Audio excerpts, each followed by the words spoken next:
Escola Bíblica Dominical, encontro certo do povo de Deus. Hora marcada, não posso atrasar. O Senhor espera pelos filhos seus. Durante a semana estudo a lição.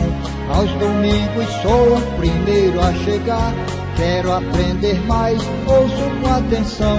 A Igreja Unida está em oração. Professor presente, vamos estudar.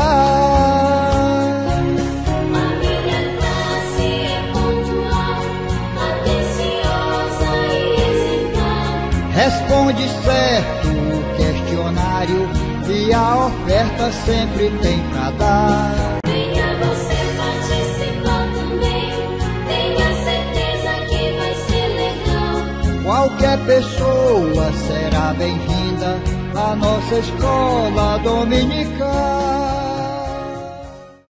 Olá, meus queridos irmãos internautas, professor pastor Jonias, lição 10, Vivendo neste presente século.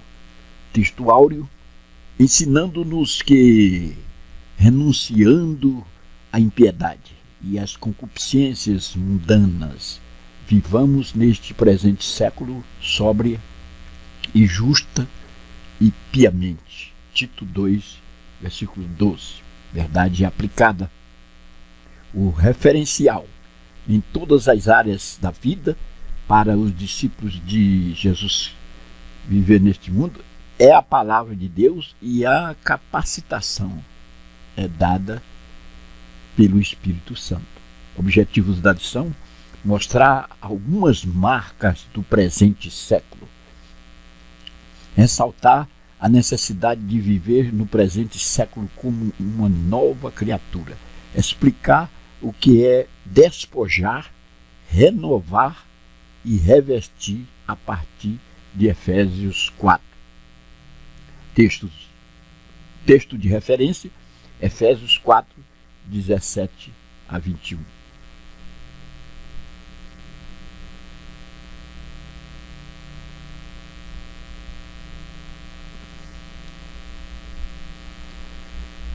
Fomos libertos da escravidão do pecado, salvos pela maravilhosa graça de Deus, mas continuamos a viver neste mundo. Estamos no mundo, mas não somos do mundo. João 17, 14 e 16. Meus queridos, nesta lição, nós vamos entender este mistério, que fisicamente estamos neste mundo, porém não somos deste mundo. Aqui nós estamos para uma passagem célere, rápida, mas, na verdade, nós somos transcendentais, nós somos de outro mundo, transcendemos a esfera do terreno, do natural, do físico e atingimos uma dimensão maior. Nesta lição vamos ver como se dá isto. Algumas marcas do presente século. Vivemos num mundo que nos desafia a todo tempo. Esta é uma era de grandes transformações, mudanças estão ocorrendo em todos os aspectos da vida. Alguns estudiosos afirmam que vivemos em um período de explosão do conhecimento. É o incremento do saber humano para o cumprimento da profecia de Daniel. Vivemos dias avançados em tecnologia, em ciência, em conhecimento. Estamos inseridos em um contexto de sapiência humana. Vamos aprender aqui, no ponto 1.1, influências do presente século. Evidentemente que, se estamos inseridos nesse contexto de avanço tecnológico, de conhecimento científico, avanço de ciência, avanço em todas as áreas, nós somos influenciados ou vamos influenciar. Uma das marcas do final do século XX e início do século XXI é o papel central da informação e do conhecimento, aliado à globalização. A rapidez e a superficialidade dos relacionamentos, tanto entre os seres humanos como também entre as pessoas e Deus, são outras características marcantes dos dias de hoje, tais como ocorrências têm influenciado profundamente o ser humano de forma integral, relacionamentos social, familiar, psicológico, físico, espiritual, entre outros. Meus queridos, é uma das marcas do século XX e XXI o avanço da informação, do conhecimento, da globalização. Nós temos no mundo 223 países reconhecidos pela ONU, bandeiras reconhecidas pela ONU. E se um país sofre um problema, isso reflete nos demais. A globalização tem essa característica. Se um país avança em tecnologia, tem influência em outro. Também na área espiritual. Não estamos mais nos tempos primitivos, distantes da informação. Hoje nós temos internet, nós temos televisão, que é o maior meio de massificação do mundo. Nós temos mídias diversas e podemos nos integrar. Em fração de segundo, nós estamos nos relacionando com pessoas do outro lado do mundo. Espiritualmente, podemos ser influenciados ou influenciar. Precisamos entender que se somos postos neste mundo com uma missão específica, é o momento de aproveitarmos todas estas tecnologias, estes avanços científicos, avanços em todas as áreas da ciência e do setor humano para influenciar pessoas. Aqui no ponto 1.2, desafios do discípulo de Cristo. Contudo, mesmo após a sobrenatural experiência tão radical, grandiosa e transformadora, ao ponto de a Bíblia designá-la de novo nascimento ou ressurreição, 1 Pedro 1:23, Colossenses 3:1, continuamos no mundo, isto é, morando no mesmo endereço, em contato com as mesmas pessoas, trabalhando na mesma empresa, estudando na mesma escola, comprando, vendendo, negociando, votando, passeando, brincando, passando por alguns momentos difíceis. Aqui, desafios do discípulo de Cristo. Apesar de todo este avanço, estamos constantemente precisando de informações. Não podemos viver mais à penumbra de muitos conhecimentos. Espiritualmente, vivemos num outro momento e precisamos entender o que a Bíblia tem para nós no presente século. A Bíblia é um livro vivo que falou no passado, fala no presente e fala no futuro. Ela é atualizada. O processo do novo nascimento ou da ressurreição, nós ressurgimos em Cristo Jesus, é entendido no presente século como uma nova vida. O discípulo de Cristo inserido num contexto transformador, avançado, porém nós somos espirituais. Não podemos ficar acuados diante de certas realidades avançadas, perdendo de vista a panorâmica da espiritualidade.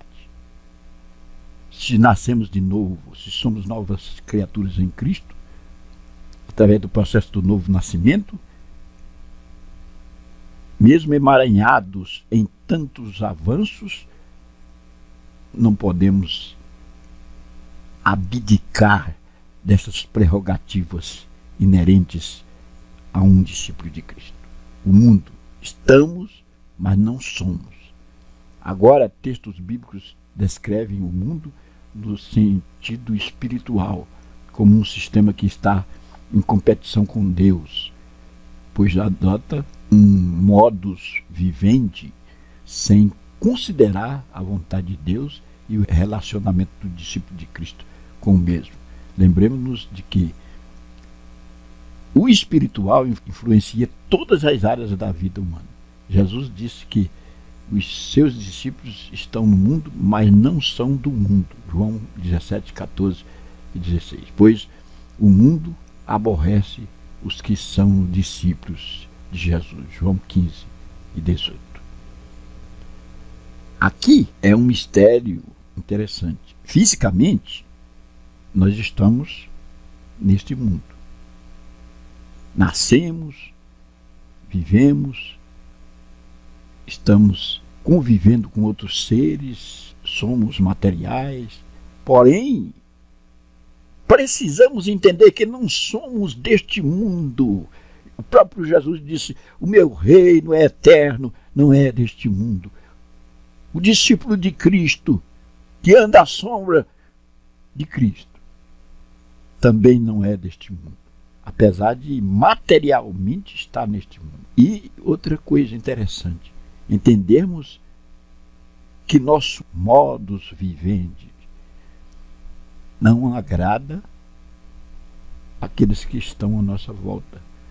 Não se compatibiliza com o modus vivendi das demais pessoas. Nós não somos agradáveis, pois o mundo aborrece os que são discípulos de Jesus. Aqui está no texto bíblico, João 15 e 18. Veja o modus vivendi de um crente a partir da sua roupa, o seu caminhar, o seu negociar, sua conduta, o que essa pessoa gosta, o que ela faz. Oh, o crente é diferente. O discípulo de Cristo é diferente. Tem uma vida que não agrada este mundo. As orgias, as concupiscências desta vida, os prazeres materiais, a vaidade são deixados de lado. E o discípulo de Cristo está neste mundo fisicamente, porém com os olhos fitos no imaterial, no transcendental, no além-túmulo. Oh, glória a Jesus! Quando olhamos a conduta de um cristão, a conduta de um crente, e comparamos com as demais pessoas, podemos ver a diferença. E aqui está a diferença entre os que servem a Deus e os que não servem. A sua conduta. Aleluia. Na segunda parte, vivendo como uma nova criatura. Após uma breve constatação sobre algumas marcas do presente século, precisamos prosseguir na reflexão, pois não basta apenas conhecer as características deste mundo no presente estudo, sempre no sentido enfatizado no tópico anterior, mas sim viver no presente século como uma nova criatura. O que é uma nova criatura? É alguém que nasceu de novo. E aqui reside um mistério. Nós somos a luz e sal do mundo. A Bíblia não apenas identifica as características do presente século e registra alerta de Deus, como também ressalta que o discípulo de Cristo permanece um tempo neste contexto e dá diretrizes de como viver. A vida do discípulo de Cristo não a resume apenas em uma experiência pessoal que se restringe somente à vida privada do ser humano. O poeta e pastor inglês John Donne escreveu: nenhum homem é uma ilha. O próprio Jesus, ao orar pelos discípulos, pediu ao Pai não para tirá-los do mundo, mas para que os livrasse do mal e fossem santificados, pois estavam sendo enviados ao mundo para anunciar o Evangelho, enquanto aqui permanecesse. João 17, de 15 a 18.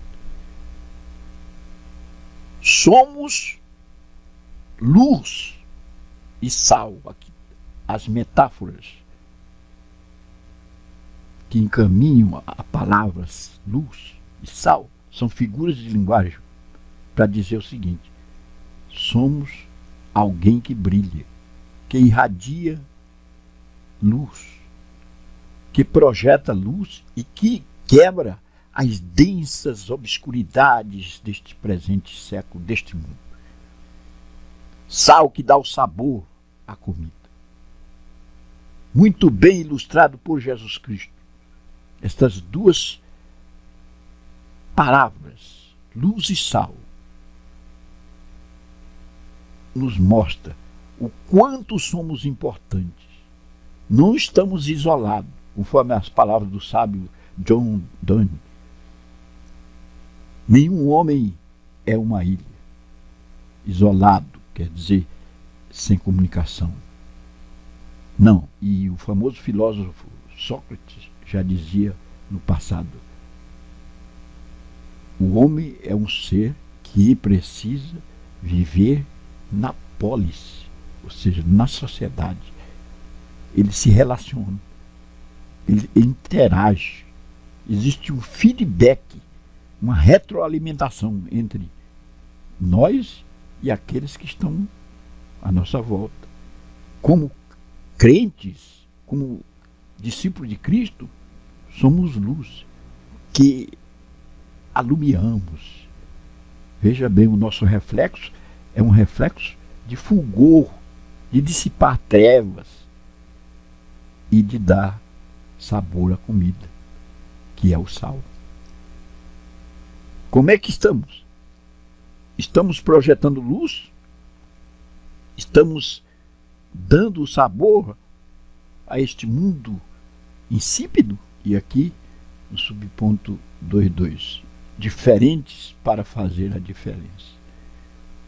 O chamado de Deus para que o seu povo seja diferente vem desde o Antigo Testamento, quando libertou o povo de Israel da escravidão no Egito. Antes de introduzir na terra prometida, Deus os levou ao monte Sinai. Ali deu orientações e ordenanças que deveriam nortear a vida do seu povo durante o restante da peregrinação no deserto e quando se estabelecessem em Canaã.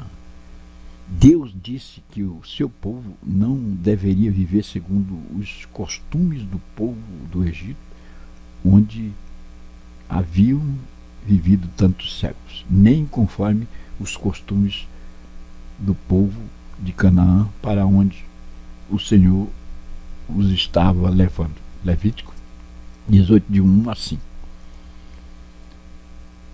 Diferentes para fazer a diferença. Deus sempre se preocupou com um povo que fosse modelo, que fosse paradigma. Um povo diferente. E que as demais nações pudessem ver neste povo uma diferença.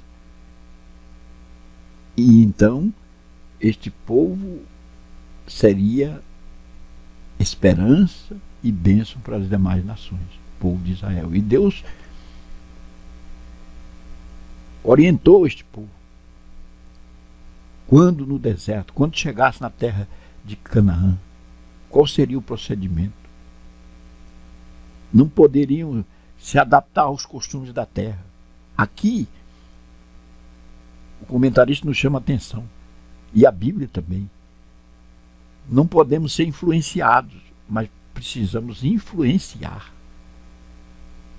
Não podemos nos deixar ser influenciados por este mundo, pelos costumes, pela cultura, pela vida leviana e perniciosa do povo mundano. Mas precisamos influenciar. Nós somos alguém especial, somos alguém que irradiamos luz, que damos o sabor. E aí está a diferença. Influenciar, ao invés de ser influenciados. Hoje a gente vê muitas situações que um crente vai para um determinado lugar e chega ali, ele, ao invés de influenciar, ele é influenciado.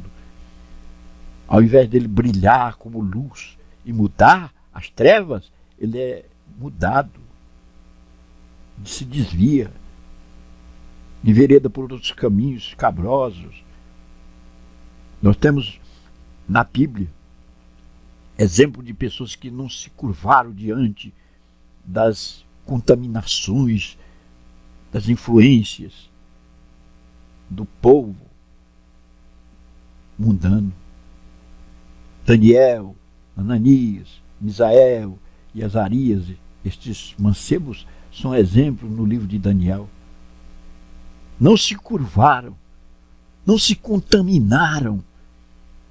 A mensagem aqui é: precisamos nos manter incólumes em meio a este mundo tão macabro, tenebroso, cheio de orgias, de concupiscências, de pecado. Este mundo está estonteante, o diabo assumiu as rédeas dele, as pessoas estão nas suas práticas sexuais promíscuas, e o crente precisa manter a diferença. Oh, aleluia! Relacionamento com Deus e a sua palavra.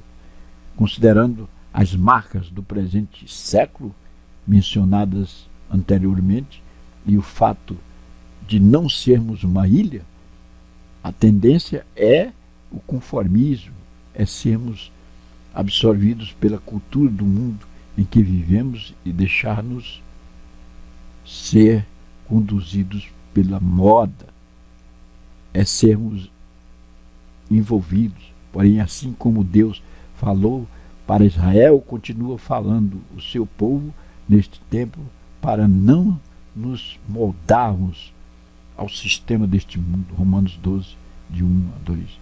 Deste modo, é preciso estarmos alertas, pois a mistura enfraquece, como aconteceu com Efraim, Oséias 7, de 8 a 9. Efraim, a tribo de Efraim, foi se misturando, se enfraqueceu, deixou de existir. Veja o perigo da mistura. A palavra de Deus nos encaminha o procedimento para estarmos nos relacionando com Deus. Vivemos neste mundo uma vida nos moldes da palavra. Nossa bússola, nossa regra de fé é a Bíblia Sagrada, a palavra de Deus. A palavra de Deus é viva e eficaz e mais penetrante do que espada alguma de dois gumes. É ela que nos molda, esmiuça a penha. Ela é antídoto contra o pecado. Guardei no coração a tua palavra e não pecar contra ti. Observando segundo a palavra de Deus, vamos manter puro o nosso caminho. Esse relacionamento com Deus, ele é orientado através da palavra, da Bíblia Sagrada. Oh, glória a Jesus! Ponto 3. Despojar, renovar e revestir. Veja aqui 3 vocábulos, 3 verbos que estabelecem a ação adequada.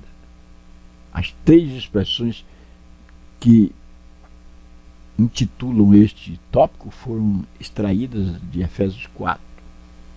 É interessante notar que as cartas paulinas são compostas de ensino e prática. Primeiro é feita a exposição doutrinária, as verdades que norteiam a vida cristã. A ação divina para nos resgatar, Efésios 1 a 3, Romanos 1 a 11, Colossenses 1 e 2, 1 Tessalonicenses 1 a 3, etc. A seguir, a ênfase é a conduta, o comportamento daquele que segue a doutrina exposta. Vamos ver aqui, parte teórica, parte prática. O teórico unido ao prático. A doutrina de Deus exposta através da sua palavra. Doutrina e prática. Nos 3 primeiros capítulos da Epístola aos Efésios, encontramos doutrina, princípios, plano de Deus. Nos últimos 3 capítulos, 4 a 6, a ênfase é o dia a dia, a prática da vida cristã, o viver do discípulo de Jesus Cristo em cada área da vida. Ser discípulo de Cristo é mais do que conhecimento e profissão de fé. É um novo viver.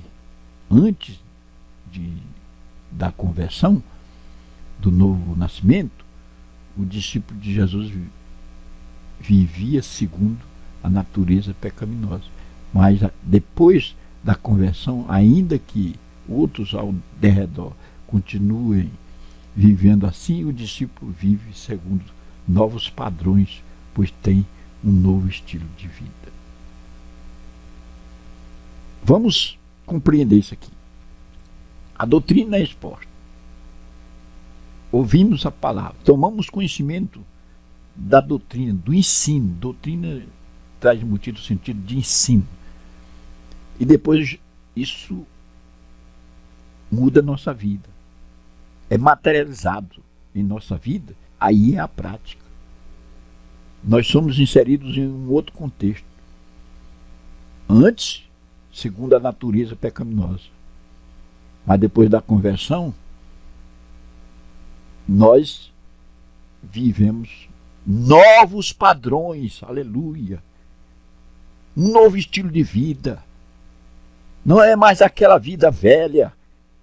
Se somos novas criaturas em Cristo Jesus, vivemos em novidade de vida, temos um novo viver, apesar daqueles que estão à nossa volta serem lama, sujeira. Mas nós não vamos nos contaminar com isto. A importância da mente. Interessante a ênfase do apóstolo Paulo quanto à importância da mente para um viver coerente com a fé que professamos em Cristo. Romanos 12, 2, Efésios 4, 17 a 21, Colossenses 3, 2. Nós somos a mente de Cristo. Nós temos a mente de Cristo. 1 Coríntios 2, 16. Em Efésios 4, 17 a 21. Primeiro, Paulo diz que viver dos que não nasceram de novo, é resultado do entendimento obscurecido, da mente vazia, ignorância e teimosia. Em seu comentário sobre esse texto, A. Berry escreveu acerca da sociedade pagã. Ao perder a concepção viva de um Deus vivo, também perdeu a concepção do alvo e da perfeição da vida humana. E assim sendo, passou a vagar sem alvo, sem esperança, sem cuidado. Então, antes de falar das atitudes do discípulo de Cristo, Paulo diz que o mesmo aprendeu, ouviu e foi instruído acerca do novo viver. Já disse alguém certa feita, o homem é aquilo que pensa. Ora, se o homem é aquilo que pensa e nós aspiramos andar segundo a vontade de Deus, de que maneira nós precisamos pensar? Pensar conforme a mente de Cristo. Temos a mente de Cristo. E o que Cristo pensa? O que ele pensou? Qual foi o legado que ele nos deixou, materializando a sua forma de pensar? O seu pensamento. Daqui se pode tirar proveito dessa lição, dessa parte, a importância da mente. Se pensarmos mal, procederemos mal. Veja bem que estamos confinados a uma situação limite, ao modo de pensar. Se pensamos bem, procederemos bem. Se pensarmos mal, conforme a sociedade do presente século, vamos agir conforme ela age. E aqui na última subparte, atitudes que fazem a diferença. A seguir o texto de Efésios 4, 22 a 24, destaca que é fundamental um contínuo despojar-se, uma contínua renovação e um contínuo revestimento. É preciso despojar-se das práticas de natureza pecaminosa do velho homem, deixar para lá com suas paixões descontroladas, engano e uma vida alheia à relação a Deus. É mais do que necessário cultivar a mente em constante renovação por intermédio da palavra de Deus e uma contínua busca em oração sobre a vontade de Deus. É importante também vestir-se com a nova natureza, retratada por um viver correto e dedicado a Deus. Aqui nós temos os verbos despojar, revestir. Despojar é deixar para lá, tirar. Revestir é estarmos protegidos. Estarmos protegidos através de quê? Da nova natureza em Deus. Essa relação com Deus nos dá um revestimento de poder através de uma contínua busca em oração sobre a vontade de Deus. É necessário cultivar a mente em constante renovação por intermédio da palavra de Deus. É a palavra que vai renovando nossa mente, nos dando a orientação para bem trilharmos a estrada retilínea da sua vontade. Meu querido irmão, como discípulo de Jesus Cristo, devemos viver no presente século com atitudes pessoais e diárias de devoção, adoração e serviço a Deus e aos semelhantes. Romanos 12. É o nosso culto espiritual e autêntico enquanto estivermos neste mundo. Podemos inferir desta lição o seguinte: materialmente estamos neste mundo, não somos deste mundo. Estamos aqui para adorar ao Senhor, para prestar serviço a Deus. Não somos uma ilha isolada. Somos alguém que vamos nos comunicar. E essa comunicação precisa ser nos moldes da palavra de Deus para mudar. Ao invés de sermos influenciados, nós vamos influenciar. Nossa característica de nova criatura não se adequa ao presente século. As pessoas não se agradam dessa postura, porque estão contaminadas. Não somos coparticipantes do pecado com as demais pessoas. Estamos fisicamente aqui, mas postulamos um lugar melhor espiritualmente. Desejamos estar com Deus. Aleluia. Que bela lição. Aqui está o questionário e você pode passar aí para os seus alunos.